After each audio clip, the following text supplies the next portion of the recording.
Deuteronomy the 30th chapter, verse 11 through 20. Reading from the New Living Translation. This command I am giving you today is not too difficult for you, and it is not beyond your reach. It is not kept in heaven, so distant that you must ask, who will go up to heaven and bring it down so that we can hear it and obey? It is not kept beyond the sea, so far away that you must ask, who will cross the sea to bring it to us so we can hear it and obey? No, the message is very close at hand. It is on your lips and in your heart so that you can obey it. Now listen, today I am giving you a choice between life and death, between prosperity and disaster.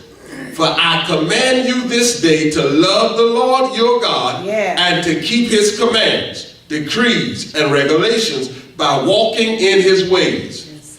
If you do this, you will live and multiply, and the Lord your God will bless you and the land you are about to enter and occupy.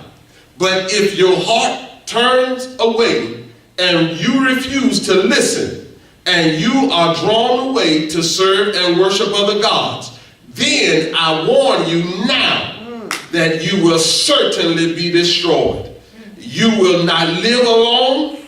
You will not live a long, good life in the land you are crossing the Jordan to occupy. Today I have given you the choice between life and death, between blessings and curses. Now I call on heaven and earth to witness the choice you make. Oh, that you would choose life, so that you and your descendants might live. You can make this choice by loving the Lord your God, obeying him, and committing yourselves firmly to him. This is the key to your life.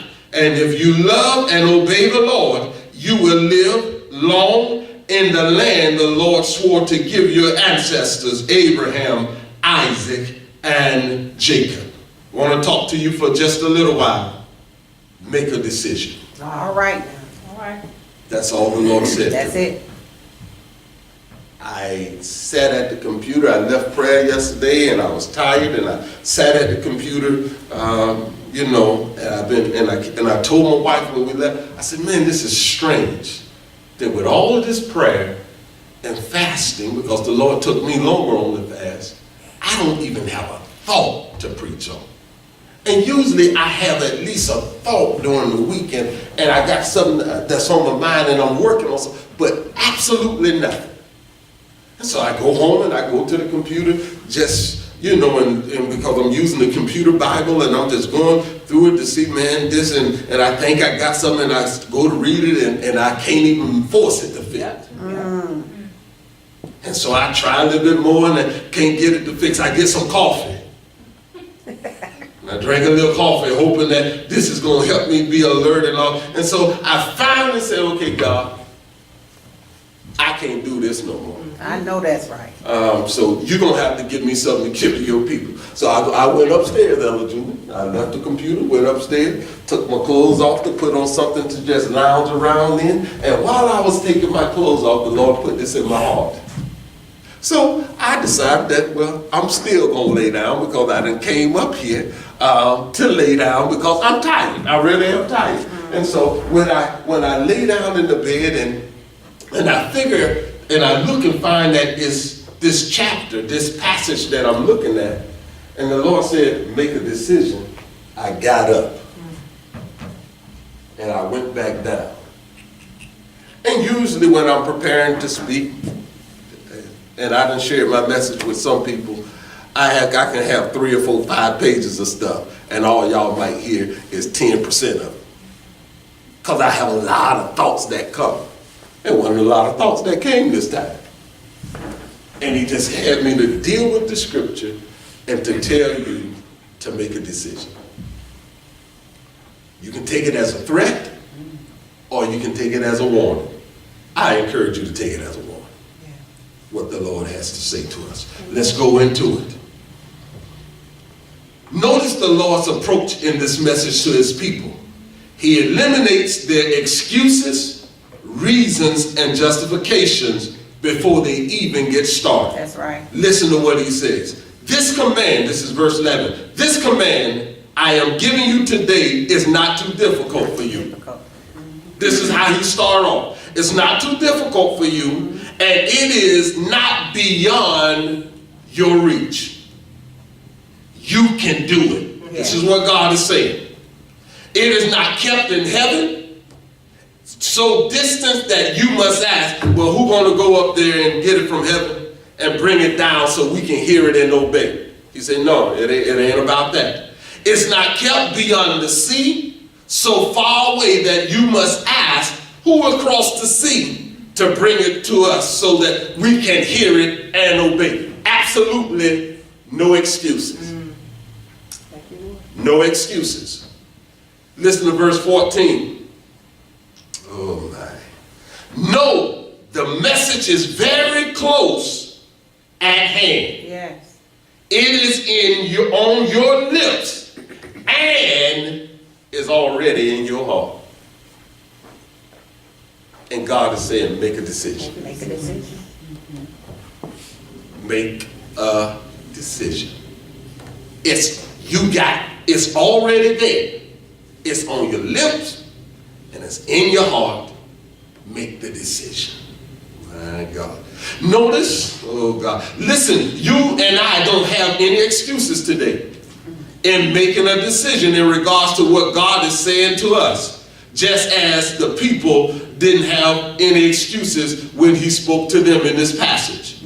Our decision do not require any prayer, fasting, oh God, talking it over with our spouse and children.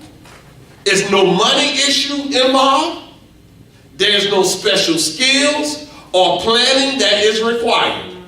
The Lord said, it is on my lips and in my heart. It's a decision I have to make. And the Lord is saying, make it. God continues on a little further. And he gives us the choices that we have to choose from. And explains, oh God, each choice. Now listen to this, verse 15 through 18. Now listen, he's going to tell us the choices. Today I'm giving you a choice between life and death. Between prosperity and disaster. For I command you this day. Man, look at, he's giving us the choice. Yes. He's explaining the choice, and then he's also urging us. When he says in verse 16, for I command you. I'm telling you the answer. I'm telling you what to choose. I know I can't make you choose it, but I'm telling you what's going to be best for you. Oh God. For I command you this day to love the Lord your God and to keep his commands, decrees, and regulations by walking in his ways. If you do this, you will live and multiply. And the Lord your God will bless you and the land you are about to enter and occupy. But if your heart turns away and you refuse to listen, and if you are drawn away to serve and worship other gods, then I warn you. Listen to what God is saying. I warn you now that you will certainly be destroyed. Yes, God. You will not live a long, good life in the land you are crossing the Jordan to occupy. That's what he was saying to those people at the time. And he's saying it to us today. Yes, God. Make a decision. The choice is ours. He done told you, if you didn't catch it, the decision is live or die. Life or death. That's what the choices are. That's what it is. Okay. Be saved or don't. Okay, I mean, that's right. This is what the Lord is saying. Be saved or don't. And he explained each one. He said, okay, if you choose life, this is what you get. If you choose death, understand. This is what you get to look forward to. Yes. You're going to be destroyed. You're not going to have a long life. Thank you, Jesus. My.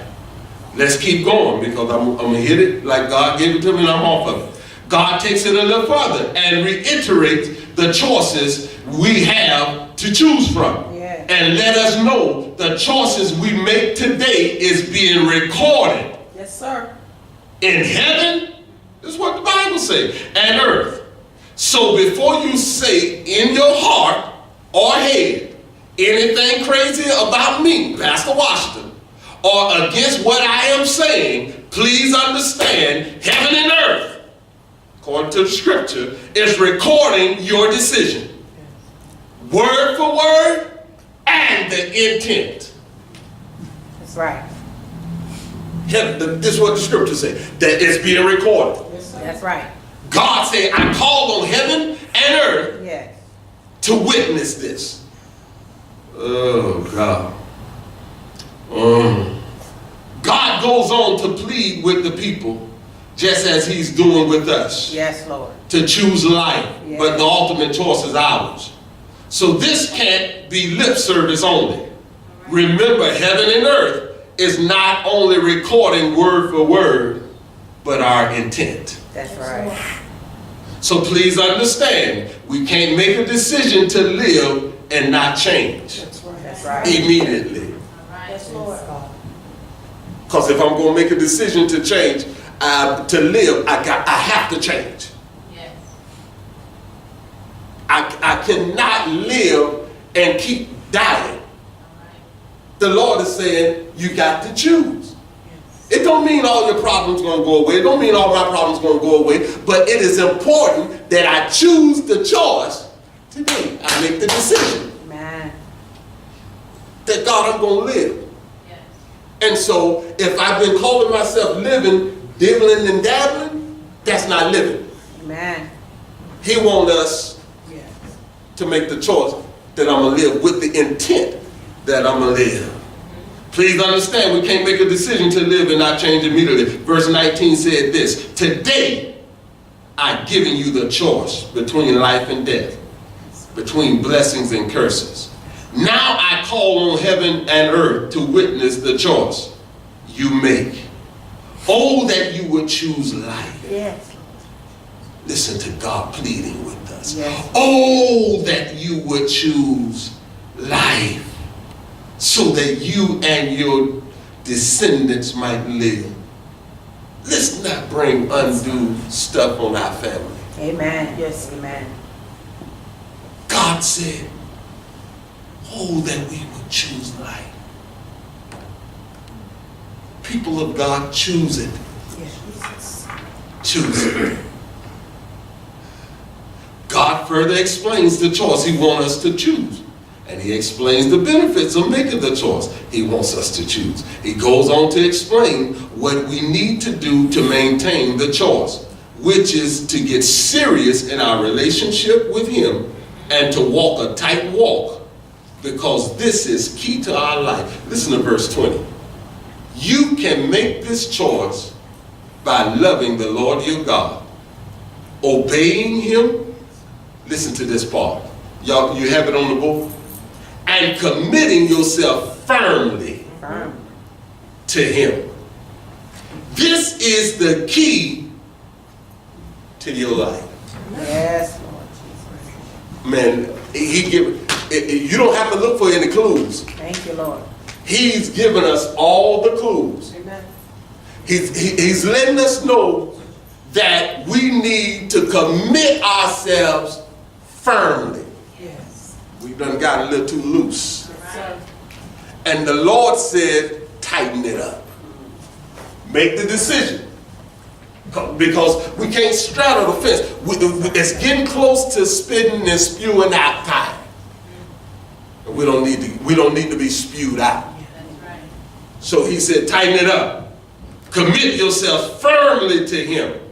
This is the key to your life. And if you love and obey the Lord, you will live long in the land the Lord swore to give your ancestors, Abraham, Isaac, and Jacob. This is not just for the people when this was written, Right. but this is what the Lord told me to share with you. Yes, Lord. We're standing. Thank you, Lord. Thank you for the word.